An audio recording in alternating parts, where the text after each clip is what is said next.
So welcome everybody to our panel this morning. Been anticipating this for a while. We have a really neat group of current and former co-op students with us today. So yeah, we are here to introduce you to some wonderful learning technology rovers. And so I'd like to begin with a land acknowledgement. I'm speaking to you this morning from the traditional ancestral unceded lands of the Musqueam, Tsleil-Waututh, and Squamish people. I'd like to acknowledge the privilege that I have in being able to live here and to work here. And I'd like to acknowledge the continued learning that I feel I need to commit to in reflecting on these lands that I'm lucky enough to reside and work upon. On behalf of the whole panel, we recognize that land acknowledgements are only one step towards reconciliation, and that we encourage everybody to continue to educate themselves. We found the native-land.ca website is a really good place to start. We will be sharing some resources, and so feel free to check on the chat throughout the session. Yeah, and as mentioned, we're recording today, so please don't feel obligated to have your camera on. In fact, while you're just listening along, you may as well have your camera off. There's no need to turn it on. Yeah, and if, as we get to the end, if there's any concerns with the fact that we've recorded the session, please let us know, and we would then, revisit whether we actually post the recording or not at that point. Let's see. Yeah, the captions have been enabled, as was mentioned in the chat. So you can look for the button at the bottom of Zoom if you're interested in that. Yeah, so I guess we can go along, and something that I want to introduce before we get in too deep is this differentiation of a learning technology rover who is based in a faculty versus a learning technology rover based in the LT Hub.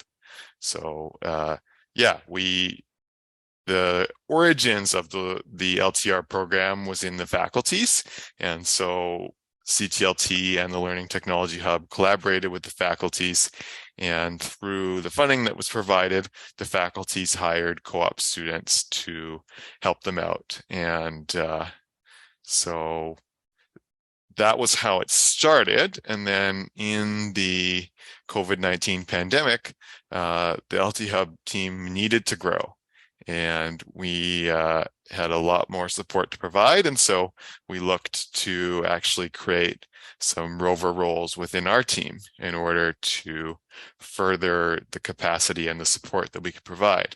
And it worked out so well that we've kept them past the end of what one might consider the pandemic.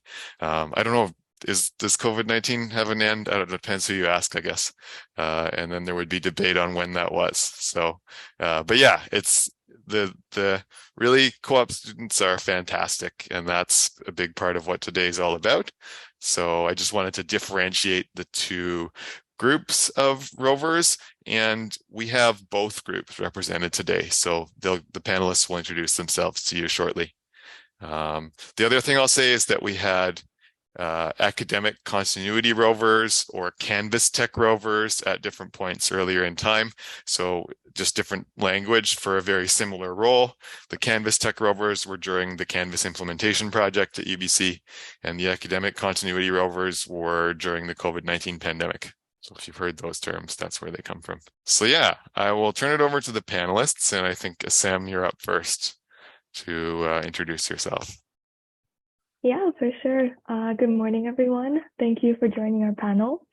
My name is Assem. My pronouns are she, her, hers, and I'm joining this panel today from the unsurrendered traditional and ancestral territories of the Musqueam people. As an uninvited guest on our lands, I would like to express my deepest gratitude for being able to study, work, and live here on territories that are not my own. And a little bit more about me. I'm a fourth-year undergraduate student majoring in sociology and religious studies. And I'm currently working as a learning technology rover in the Central LT Hub, I'm actually just finishing my co-op term in like a week or so. And I'm excited to share my reflections and my experiences from this co-op term today and be able to talk about my own teaching and learning journey that I have experienced through the LTR program. Currently, my main duties at the LT Hub include supporting students and faculty with their learning technology needs through the phone line, the virtual hub, and the ticketing system. And I've also been involved in projects regarding website updates, Canvas training sessions, and testing new features on Canvas and Canvas Catalog, which, as we all know, are the main learning technologies we all use every day, whether we're instructors or students. And yeah, I think that's pretty much it. And I'm excited to be able to share my experiences and reflections today. And I will pass it on to Ryan to introduce himself. Thank you, Assam. Good morning, everyone. My name is Ryan. I'm speaking to you today from the traditional ancestral and unceded territories of the Tsleil-Waututh, Musqueam, and Squamish nations. And as Tim has mentioned before, I recognize that this is only a first step. I am an uninvited guest onto these lands, and there has to be continuous learning on my part and everyone's part to reconcile with the land that we are on today. I was previously a learning technology rover and subsequently an academic continuity rover for the UBC Pharmacy Department, where I help to edit and upload lecture videos for pharmaceutical science students. I also help to manage or kind of oversee some lectures that were conducted online. And currently I'm working as a private tutor for Prep Academy tutors, and I'm very excited to be sharing my experiences in this panel. Hi, everyone. My name is CHAITALI, or Chai for short. My pronouns are she, her, hers. I want to acknowledge today that I'm an uninvited guest joining from the unceded and traditional territories of the Semiahmoo, Katsi, Coquitlam, Kwantlen, Kikit, and Tsawwassen territories. So a little bit about myself. I was an academic continuity rover for 12 months during last year, and I was assigned to the Faculty of Medicine. So in that role, my main, I was the main point of contact for all Canvas-related inquiries and basically supported faculty members who used Canvas to distribute their courses. But other than that, because the Faculty of Medicine is really different to what I had experienced as in the Faculty of Arts, they had a lot more projects going on. And I also had the opportunity to work on projects such as graphic design, video editing, and other educational technology tools that I never experienced before. And I graduated this year in May, and I'm actually back at Faculty of Medicine in a different department, and I'm working as the VFMP Administrative Assistant over there. So I'm excited to share all my reflections of what my journey has kind of looked like. Good morning, everyone. My name is Ira, and I too would like to acknowledge that I'm uninvited guest on the Tsleil-Waututh, Musqueam, Stolo, and Squamish lands. I am entirely grateful and extremely privileged to be able to study and work on their lands. A little bit more about myself. I worked as an academic continuity rover as part of the Learning Technology Hub from May to December 2021.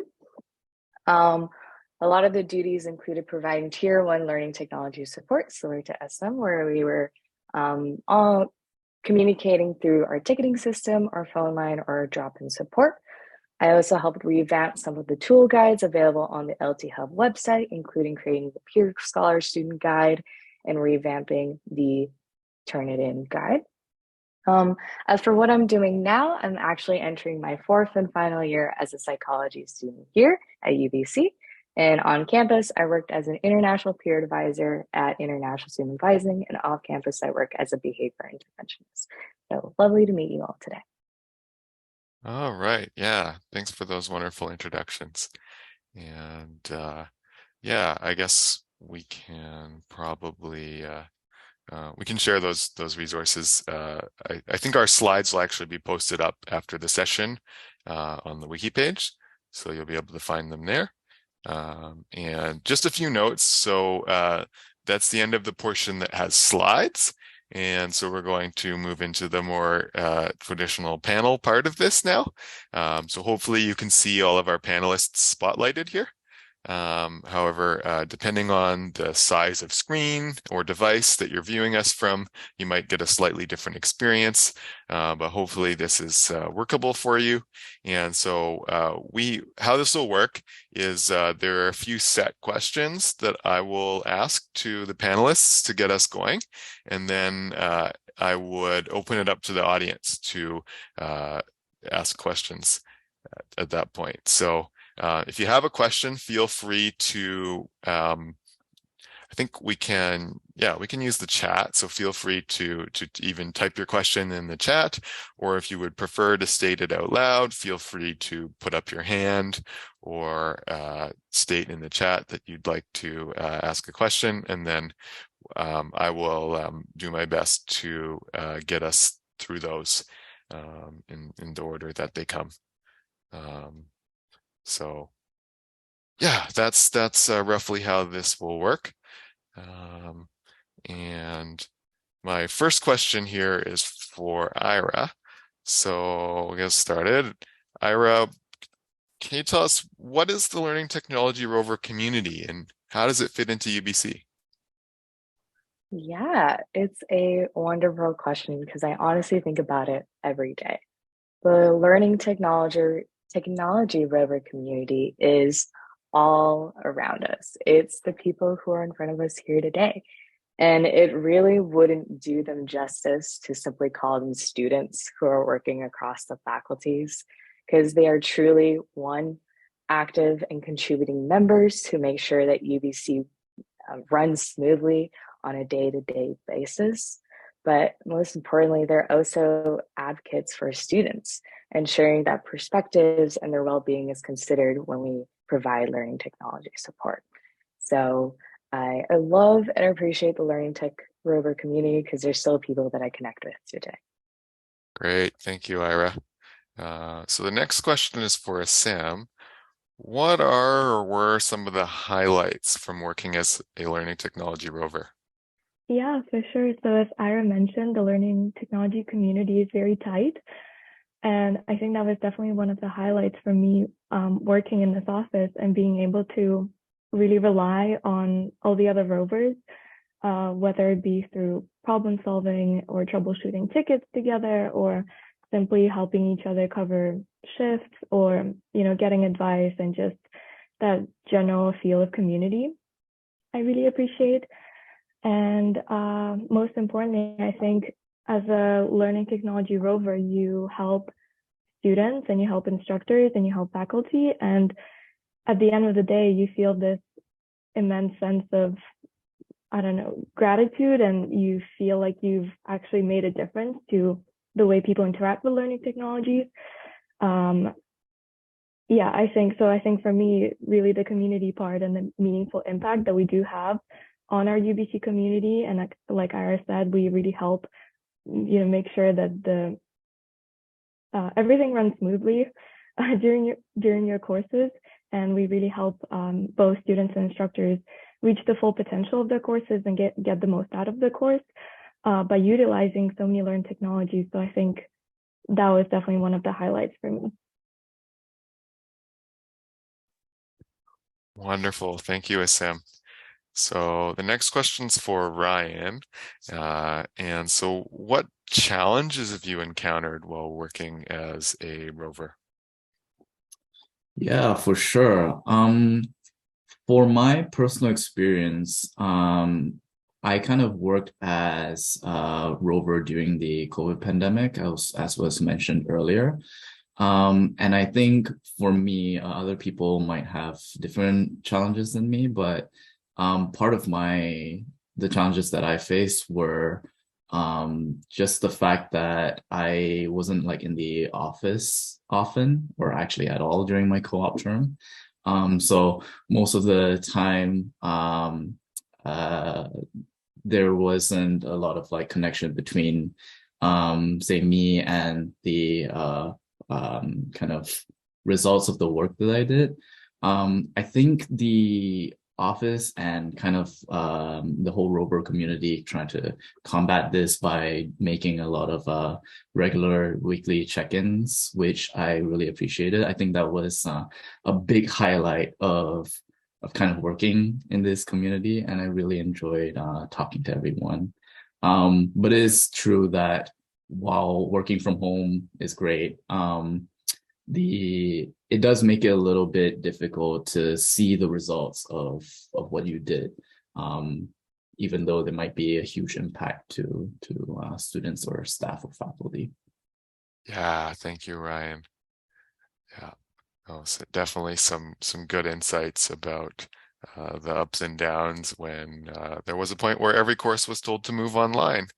And I know that was not an easy transition, and I think you hit on some of the key reasons there. All right, the next one's for Chai. So what insights have you gained from your reverse role of teaching instructors? Okay, so that's a really good question because the Faculty of Medicine is a little different to all the other faculties. All the instructors in the Faculty of Medicine are actually practicing clinicians, so they're also full-time doctors.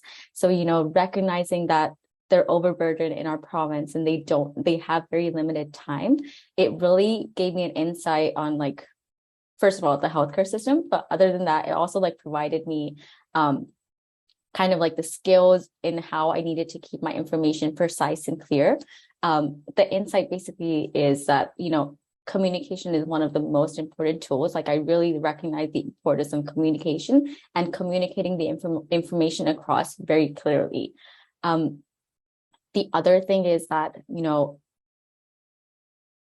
education itself in all faculties is very transformative, but in the same sense, there are also other aspects that are very dated. So I feel like we're going in the right direction of transforming education and bringing it up to speed with the technology around the world.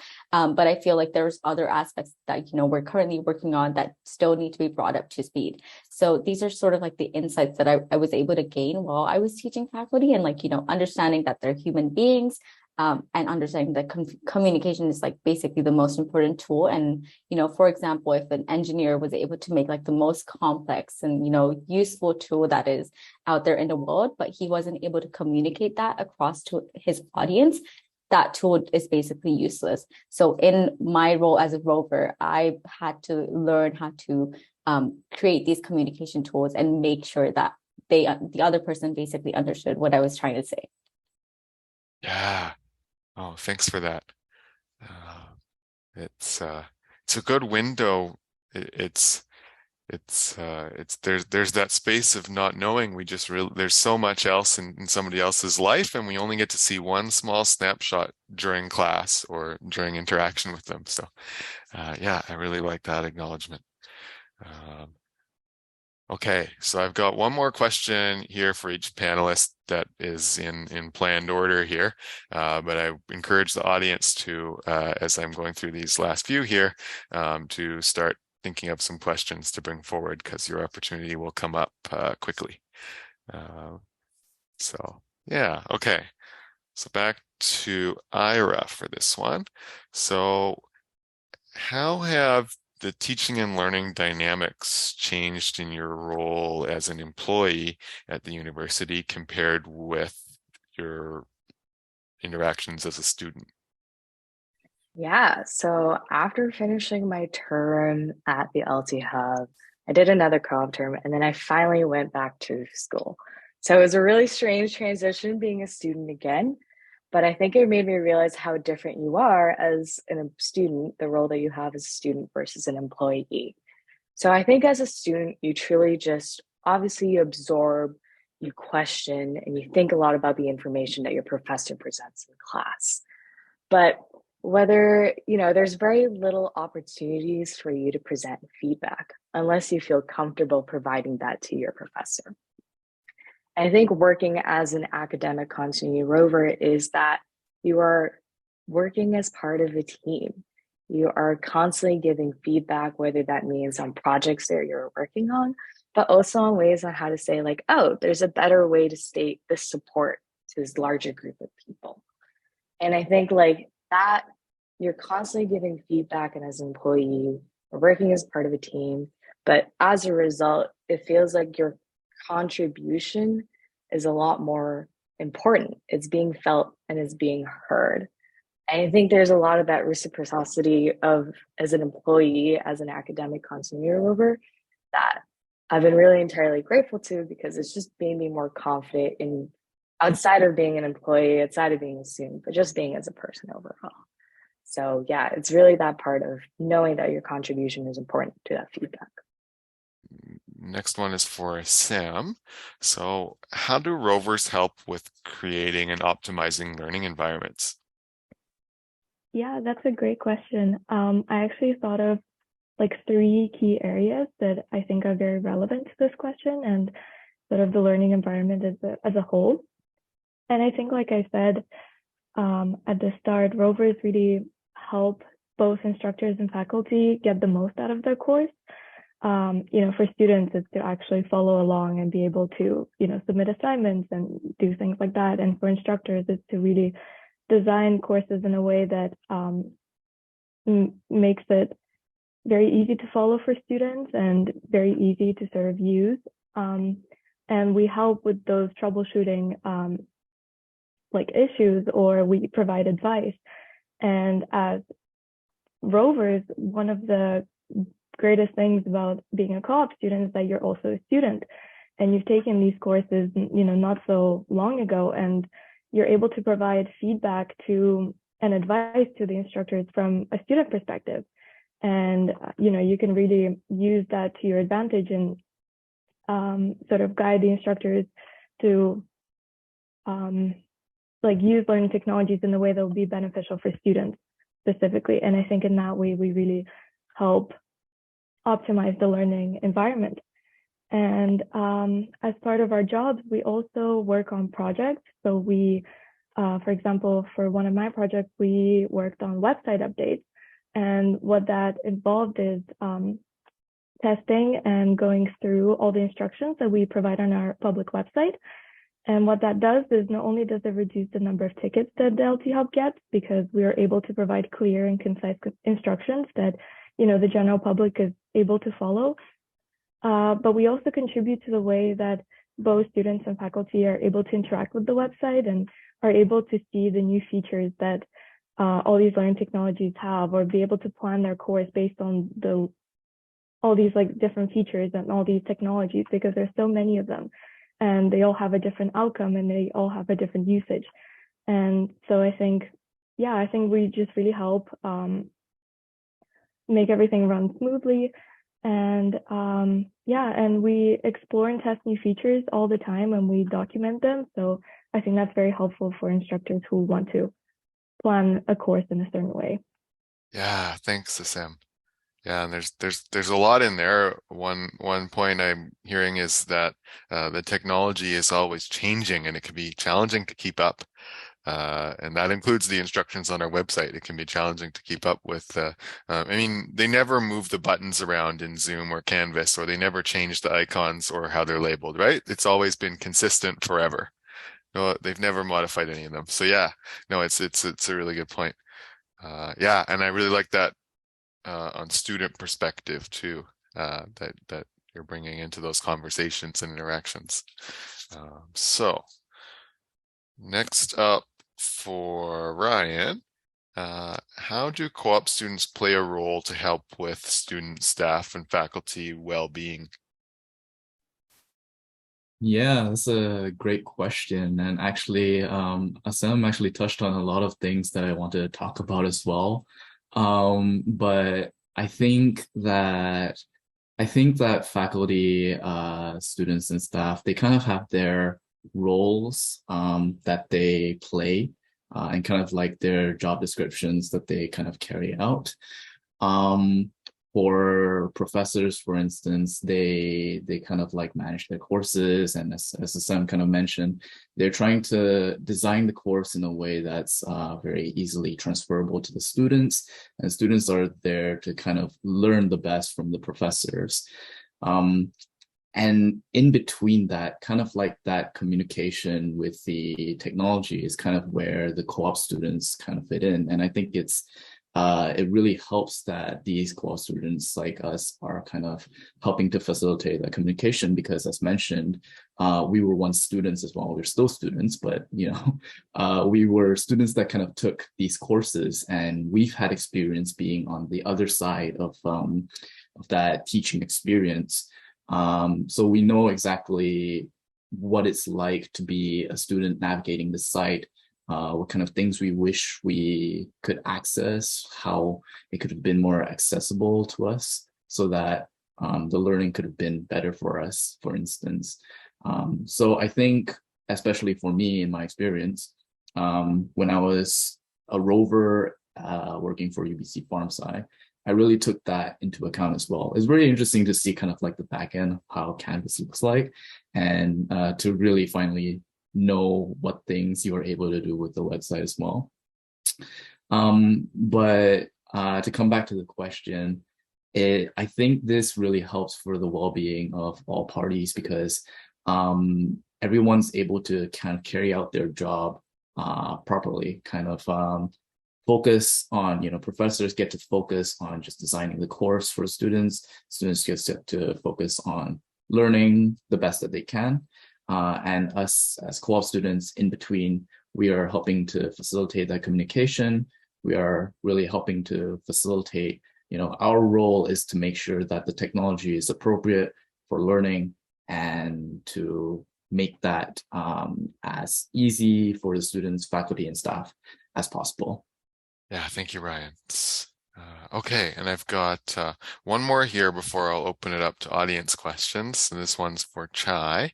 So how has your co-op work term as a rover continued to have an impact after the work term ended? Okay, so I feel like the biggest impact is, of course, that it allowed me to get a job after I graduated. I was so stressed out about that, but my rover experience in the end really did help me, secure a job and kind of relieve that stress. But in all seriousness, I think my rover experience that I had for 12 months, it really allowed me to build a very strong skill set. I don't think other job opportunities that I would have gotten might not have had the same, might not have provided me the same opportunities to build this skill set. As a rover, I was required to think on my feet, think critically, and just be very solution-based. And I feel like these three skills are very, very important in the working world, and they help me daily to succeed in my job and, bring my best self to my job. Other than that, I think all the different tools that I was exposed to as a rover, I still use them today. Like, if my manager is talking about like an event, online event we're hosting, I'm like, oh, I used that previous tool to, to do something similar. So I kind of apply those tools that I used previously to my current job. And I kind of, provide different ways of doing things. So that's kind of brought that impact to my current job. And then going back to the communication piece, I think being a rover really gave me that space to hone my email writing skill. I cannot emphasize enough how important email writing is, and getting that information really clearly and precisely, because people don't read emails, like will not read long emails. So writing those short and efficient emails, that's like being a rover really provided me that space to hone those skills without very like major consequences. And so, as people understood that I was a student, I had basic skills. So just having that space to hone those skills. And because in my current job, I spend at least half of my working day working on emails. So that's really how, my work term as a rover has continued to impact me and will continue to do so. Wonderful. Thanks, Chai. Yeah, I think that really speaks to the power of the co-op programs at UBC as well. We are grateful that we have those.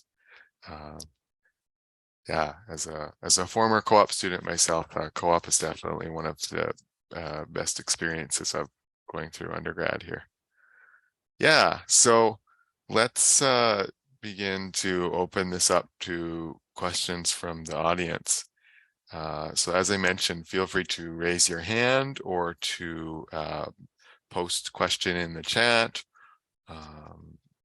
Or to otherwise indicate, and then I will select the audience member or the questions to give us an order. Bree, go ahead. Hi. So I heard that you all grappled with a variety of platforms or tasks that were specific to your roles. And then Chai spoke on this a little bit, but I'm wondering if you found it beneficial to have practice in just work skills like professional communication, project management. Did it help you feel more prepared to transition outside of the LTR program for other work? Did you have specific experiences that you felt helpful in that context? Yeah. It's a Ryan, race. Whoever answers first. Yeah. So I'll answer this a little bit. I think that these skills, I think actually the whole rover community and the program was great to hone these skills, especially not only as like a co-op program, but also you get to kind of work on these skills alongside a lot of people who are also kind of doing the same work as you. And again, I think in that weekly meeting, we kind of share those experiences quite frequently as well. I think as kind of Chai mentioned, like my email writing skills have definitely improved with being in the rover community. I can't say anything for the project management yet because I haven't had the experience to do that, but probably someone can jump in and talk about that, their experience. Yeah. Ira, did you want to add anything to that? Yeah, I guess the first thing that comes to mind is because you're a co-op student, you're still, you don't really have too many experiences under your belt. You're coming into a field where everyone around you probably has years, even decades of experiences in their fields. So they feel like professionals while you kind of feel like a tiny little soul just trying their best every day. And I think like it kind of relates to what I said earlier, where it's like your contribution is significant regardless of its size. Like even if it means telling a teacher, like a professor, how to create a Zoom account, or like showing them where a certain button to publish their page in Canvas is, like it's kind of those like little things we don't think about every day, where it's like your help, it really makes a difference for their world because it means they can apply these skills as they move past, your help. So I think for me, now that I've gone past like my position as an academic content rover, it's knowing that like, you may feel like you feel small, your voice is just not as important, or it feels invisible because it's like these big decisions across the UBC campus. But in reality, your voice matters too. And I think that applies in many situations. Thank you. Yes, and thanks for the question, Bree. Okay, so I see we have a question from Amber here next in the chat. So the question is, what were the top 3 tickets or questions that instructors came to you needing help with? And what were the top 3 tickets or questions that students came to you needing help with? So for that first part from instructors, maybe I'll look to SM and Chai to share what were some common questions that you have faced. Yeah, for sure. I think that's a tricky question because obviously instructors all have different experiences and they all have like their knowledge of technology varies. And so there's some instructors who send in tickets with like very simple questions of like, how do I publish this? How do I add extra time on my quiz or exam? Or how do I make sure the lockdown browser, doesn't crash throughout the exam? And I think those would be like a lot of the basic sort of questions of like, how to do things. And that's when we would provide advice or provide instructions. Then there's tickets, which are requests. So like, I want to turn it in account. Can you create it? And so we would have to go in and, make sure that they're an actual instructor and then, we can actually create the turn it in account for them. And then there's tickets of troubleshooting. So like, this didn't work for me, or like this, I don't know, Kaltura is not uploading for whatever reason. And so those tickets is where we would have to use our problem solving skills to actually go in and think, okay, maybe it's your privacy settings, maybe it's something else, maybe it's your internet connection.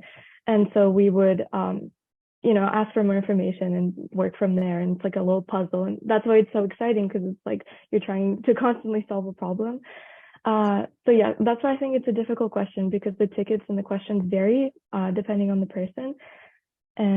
But especially during exam season, I think most of the tickets have been about exams, and maybe also just double checking whether this quiz or this exam is set up properly, or like calling in to say that like, oh, students aren't able to access this during the exam. What can we do? And yeah, I hope that answers the question.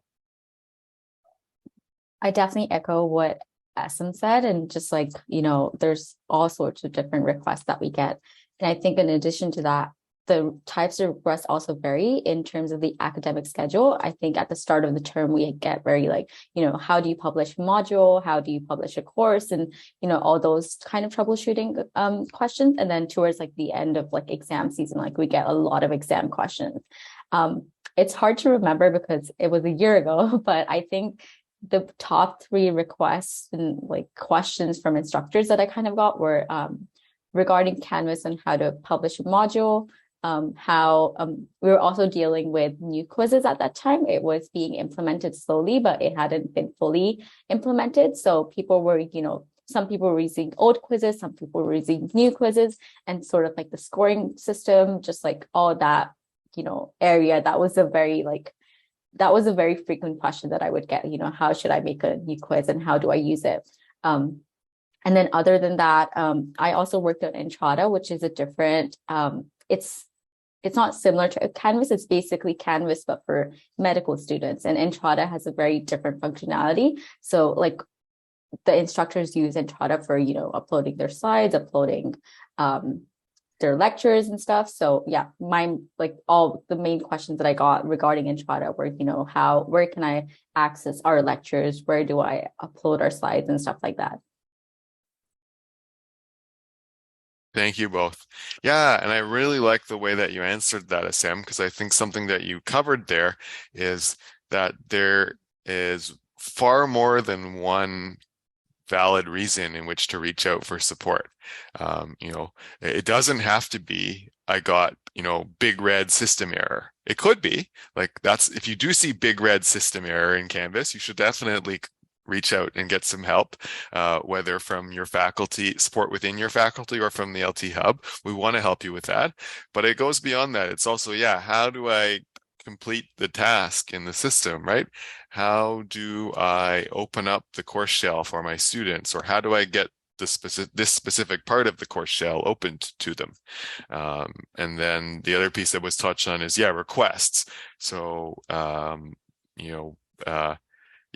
turn it in. We have to essentially set you up before you can use it the first time. So, and there are many other tools where you need to contact support to have it enabled for you first before it will work. So, I really like that answer, because it shows, there's so many different reasons where you could benefit from reaching out from that support.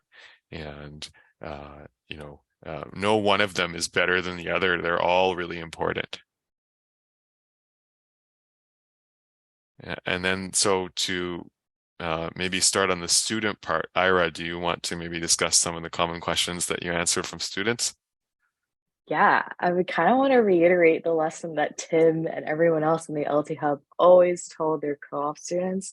There is no stupid question, whether that is for you as a ACR trying to navigate Canvas, or the questions that you receive on a daily basis. Like, I remember one time someone asked me, like, how do I access the UEC Canvas page? And I was like, oh no, I remember that was a question that I asked probably my first year, the very first day of starting university, because we all start from somewhere. So kind of the top 3 questions that I think students came up with.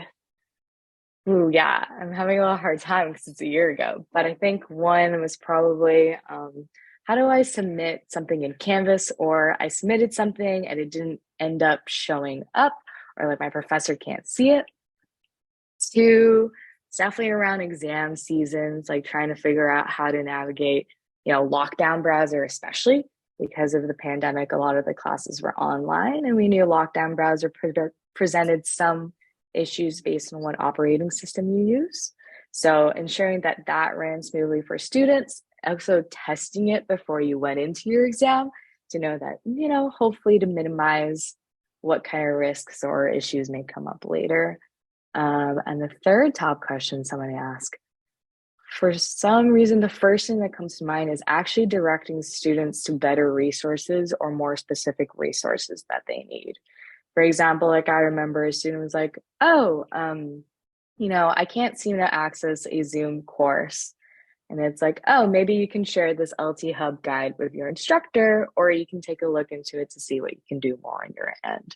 So it's just those small things that can help contribute to our community. Yeah, thanks, Ira. And does anyone else on the panel want to add on common questions from students at all? I think the only other person that hasn't spoken here is me. But I will say in my role, it wasn't a lot of I can't remember a lot of student questions. It's also been like a year ago, so it is getting to me as well. I'm trying to remember if there were more student questions. I remember there was one question that came from a student, and I think they were trying to do something with SharePoint. I think they were asking about privacy concerns with SharePoint actually. And that was most of the questions that I had. I didn't have like multiple kind of like I wasn't really part of that ticketing system, so it's a little bit more difficult for me to answer this question, I would say. But yeah, I think I would want to like echo what everyone has already said here. Like there is a variation of questions, and different people could have different capabilities, or I don't want to say that. I mean more like experiences with what they've previously had with technology. And I think everyone kind of recognizes that. For me as a person, for instance, there's only a subset of knowledge that I know about technology. And I know that if I ask anyone here, there's something else that they could teach me, or something else that I could teach them as well.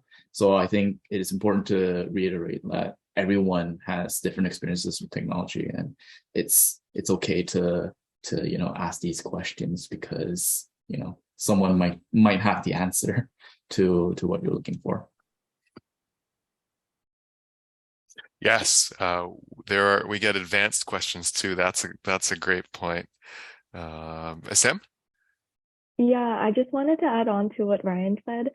I think it's also important to remember that as co-op students, we also didn't have much experience at the start with any technologies, and so we're also learning on the job. And any question is valid, because we also, when we came into this job, we also had a lot of questions and we didn't know how to do most things. So yeah, like Ryan said, there's no such thing as a stupid question. Any question is valid, because we all probably had them at some point as well. Yes. Oh, great point. Yeah. And, something from what Ira said too that I think is important is their discussion about lockdown browser. And yeah, if the students have the opportunity to do, say, a practice or trial test first before the high stakes exam, it's much less stressful for them to work through the technology in that situation first. And then when the exam date rolls around, they're much less stressed because they've done that before in the practice environment. So that's often something that we are encouraging is, let's do a practice exam, for example. Okay, so I'm going to look in the chat to the next question. So this is from Yuri. Sorry if I've mispronounced the name. I apologize. I'd like to ask, what support or mentorship did you appreciate or need as a student worker? I'm working with 2 WorkLearn students for the first time, getting a lot of help from them and wondering how I can support their learning as a worker. I think I would like to add to that and answer this question. My supervisor in my co-op work term really did a like provide a really good opportunity for us to state what we were interested in. At the start of our co-op work term, we basically had a document where we filled out our, previous skills and skills we were interested in learning, and kind of like how advanced or how much knowledge we had regarding each skill. So that really provided my supervisor with a more, broader outlook of, what I'm good at and what I want to learn on. And so that kind of, he directed those opportunities to me, and he made sure to include me in those opportunities. So that's kind of like the support that I really appreciated. And, being able to include myself on the projects that really did interest me was like the biggest, it just provided me the biggest learning opportunity that I couldn't have gotten from any other place. If I could, I think I'd want to continue this question with what Chai said as well. And I tend to agree. I think my co-op supervisor also did that, where he asked me, oh, what did I want to learn? What was I already familiar with? And I think also co-op has, or at least the co-op that I did, had this kind of reflection in the beginning and then at the end as well, where you get to talk about what you wanted to get from the experience and what you already know. And I think that really helps to, focus the things that the supervisor could transfer to me, and for me to kind of be more interested in those items, for instance. I think what I'd like to add on here is, as a supervisor, I appreciated all like the, not just the feedback that I was given, because constructive feedback is always great.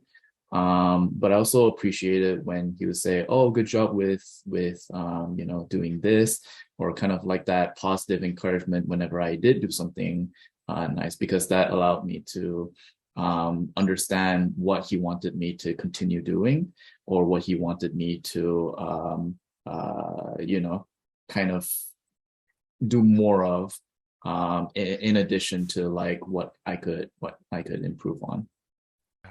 Sam or Ira, do you want to add on to that one at all? Sorry. Yeah, sure. I think just echoing what Ryan said, I really appreciate the whole strength-based approach, when your supervisor sort of recognizes that these are your strengths, and so these are the projects that will work best for you, and these are the things that you can develop, but it's very much focused on what you're doing right and not just everything that you're doing wrong, because at the end of the day, you feel very like you feel good about yourself when you sort of know that you're not just messing everything up, and you actually have strengths even though you have no experience when you come into this job. You sort of know that you are still a valuable part of the team. And I think just for me, community is a very important thing in the workplace, just feeling like you're part of the team and you're supported by everyone. And, there's that sort of trust where you can ask for help, but they can also, ask you things and ask for, it's like a mutual relationship, I guess is what I'm trying to say. Yeah, as I kind of said everything I was going to say, literally strengths-based approach. I'm kind of lucky that Tim was my supervisor and he's in the very room that we are in today. But I think what I really appreciate was that we had bi-weekly meetings, and every time we kind of had an update on both our work, but also our well-being as well. I think it's just good to make sure that co-op students feel like they're not being too overwhelmed. Co-op and work-learn students are not being overwhelmed, and that they feel like they're able to contribute to their projects in a meaningful way. Ask them like, how do you feel about this project? Is this something that you want to continue working on as well? I think another thing that was really helpful, actually kind of more on the organizational side, is to share your schedules if you can with your students. So it actually makes it easier to plan meetings in the future and to know like, oh, my supervisor is going to be busy, in 2 weeks. We either can plan out to talk about this project before or after, depending on what works best for them. And I think what I really appreciated from my supervisor, but from everyone in LT Hub's team, is that like kind of on the theme of this panel is that In many ways, even though we were as learners, as a co-op students, I really appreciated the moments. And I remember the moments where the support analyst or supervisor said, like, they felt like they were the learners too. They acknowledged the co-op students as being powerful teachers. And I think I remember when I left being like, oh, wow, I don't think I'm ready to leave just yet because of how tight and how supportive this community is in facilitating our development. Thank you for that. That's quite moving. And yeah, I would say I'm learning right now. And I've been learning for this entire session, right? So that flip in the tagline of our session, it is powerful. And yeah, the learning doesn't stop. It didn't stop when I finished my undergraduate degree, by no means. The learning is continual. And I'm really thankful that you all are here today to share some of these gems, because there are so many in there. And yeah, what a great question. So thank you, Yuri. I know you said you're worried it's off topic, but it's so relevant. It's such a good question. Okay, so we've got a few minutes left here. Maybe time for one more question. If anybody would like to get one final question in, but otherwise, I'm happy to, if there's no questions, I'm happy to wrap us up. Yeah, that was a really good note to end on. So thank you for that. Yeah, and thanks to everyone who has joined us today. We really appreciate that.